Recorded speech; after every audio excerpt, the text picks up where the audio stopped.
So my good friends, as an early developer and you are wanting to become a developer, we did a video not so long ago of how you can become a developer in South Africa. And today I bring you a very interesting new concept. I want to call it new, however it was signed off just before COVID. There's a hard drive of implementing it now towards the councils. And this here, my friend, what I'm talking about is called inclusionary. And basically what they're basically saying, what this new law is saying is that if you are developing 20 units and above, right? 20 units and above, what are these 20 units? Are these 2 beds? Is it a mix? Is it, for as long as there's going to be 20 units and plus, the law now dictates that you need to include or you need to cater for low incoming housing. So what does that mean? If you are building for rental for 10,000 Rand and there's 20 units, well, you need to include maybe a portion of that for people that can pay rent for 2,000 Rand, right? But I'm not the expert in these things. I've just given you the high level of it. And if you are thinking of diving into developing, this is a career growth, right, in investments. So we've been buying these pieces of land ourselves, we've been buying houses, and now you're wanting to become a big boy, which is development. What are some of the things that we are seeing coming up? And today, I've got my good friend, Dumisani. Welcome, Dumisani. Welcome to the tribe. How's it going? I'm good, TJ. There's no law, brother, that they're talking about. And they are forcing hard now to say it has to be done. Is it a good thing or is it a bad thing? So, it is a good thing. Right. In many ways. Right. But we'll discuss few of them. One is to ensure, because part of inclusionary is to do with the so-called previous segregated apartheid planning.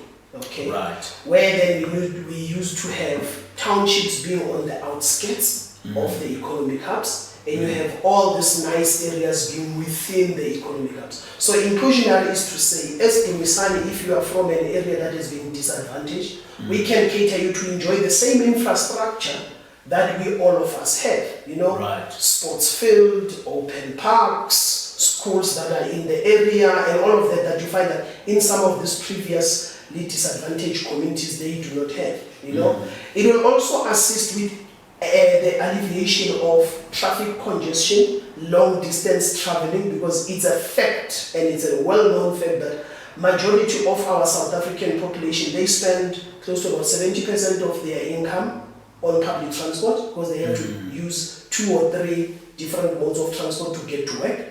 They spend 2 hours in the morning. That's about 2 hours to 4 hours on traveling. Exactly. Yeah. So this part of inclusionary is to try and reduce that way. Now you can walk to work.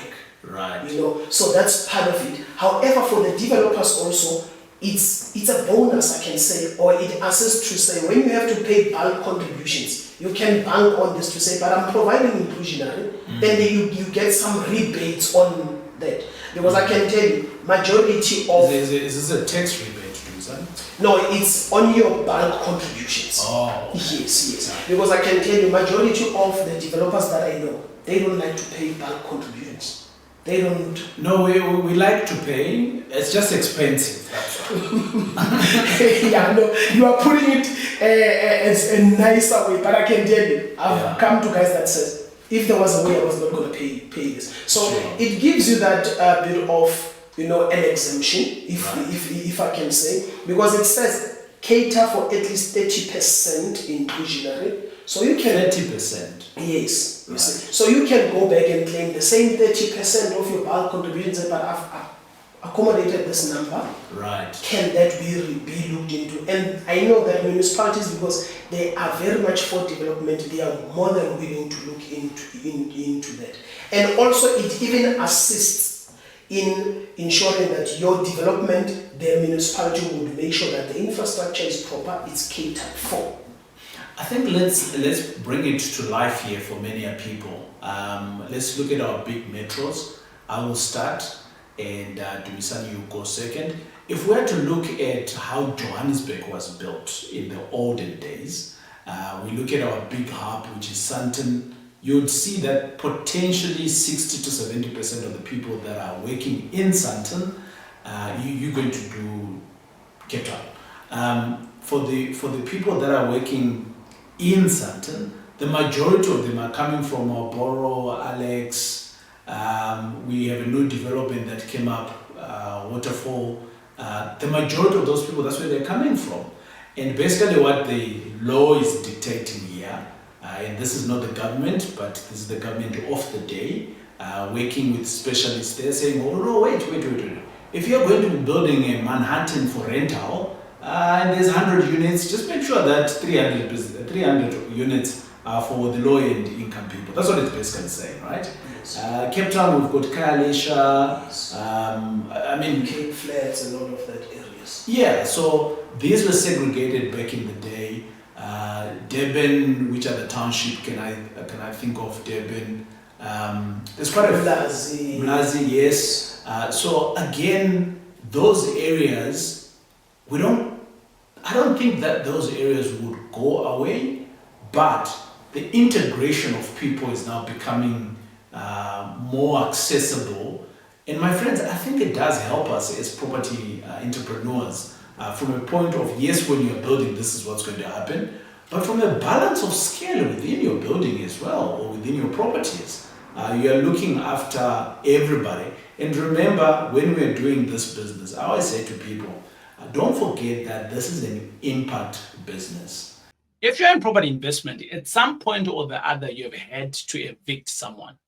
And I know, my friends, it is a painful exercise. But I'm here to tell you that for the last couple of years, I've been using a company that is called Xpello. Xpello, basically what they do is that you pay them a monthly fee. And over and above that, whenever you get a delinquent tenant, they will come and evict that individual free of charge, because obviously you've been paying, right? And over and above that, you don't have to do anything. But guess what? I have managed to organize a good price for you. And the link here that you're seeing, which is called xpello.link/TJ Tribe, gets you a great discount from Xpello. So my friends, don't be caught with your pants down on your tenant. Just Xpello them with Xpello. It is TJ. Let's go back to the video. You're providing housing to people. So yeah, it's okay to provide only to the elite or to those that can afford. But what about those that really need? So some of us, we are scared to go and invest in the Umlazi, in the Khayelitsha, in the Cape Town flats, in Alex. But this time around, in your happy place of investing, now you can have a proper impact on this.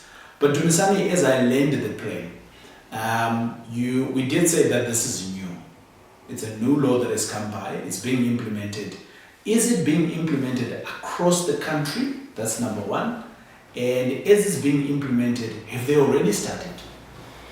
Yes, it's being implemented. Actually, to not scare people, let's say it's a principle.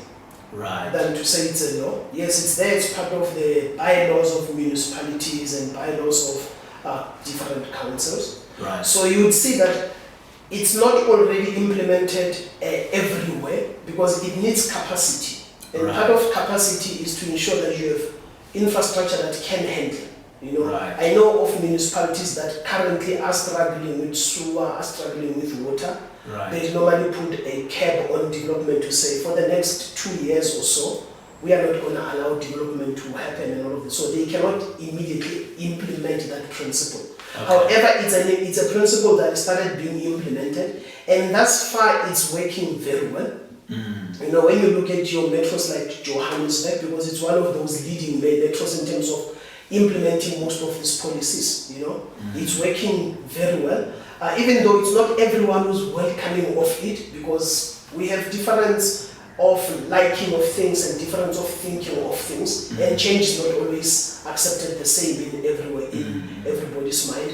But it's working because remember, you are not only looking at people that have been previously disadvantaged in terms of they are 50 years, 60 years that they have lived there. But it also works for your young professionals that are coming into the economic market. You know, they start at the bottom of the scale, and you accommodate them there. They start building up. It also, because town planning has changed to be a tool that we are using to integrate people, to create social cohesion, you know, to ensure that you can become a motivator to me if I'm still at the bottom end, living in a close proximity to you, see how you are doing your life and all of that, you know. And also creating an environment that is more healthier, because if we walk to work, we are exercising unintentionally, so because you walk to work. So those are the things that we are looking into, and this principle looks into, and also to assist with the alleviation or the reduction of your carbon emissions. So it's not only just on the structure as you see there, but it impacts on many things of a social life of someone. Yes. Is this not part of the dream of Brother Pax Tau? When he was leading the city of Johannesburg at one point, they had that theme, work, play, what was it again? Socialize. So they had this whole thing about the north of Johannesburg, and it was running from West Dean all the way to Kempton Park, Randburg to the south. And they were saying that this hub of Johannesburg, they were wanting it to be a place where people can work, people can play into. I've forgotten the other word. It was also a P. And it looks like it's just gone nationally now. But I'm not saying it's the brainchild of Pax Tau, but I'm just saying it's similar, because that's what they were advocating for the city of Johannesburg, to say, why do you have to travel 50, 60 kilometers of travel to come and work in Johannesburg? But why don't you stay there? And when you're staying there, you're also playing in the economic space, and it's home for you as well. And everything else is basically there. You don't have to go miles and miles. So yeah, so my good friends, this is something that is new. We thought let's bring out to you something that's new, you can be aware of, especially if you're one of those people that are developing or aspiring to develop. In your area, don't be shocked if they are now asking you of these things. It is law, it's a bylaw. When it's being implemented, play nice. Get the right person who is a town planner and consult. And my good friends, we will see you on the next video. It is I, your boy, TJ.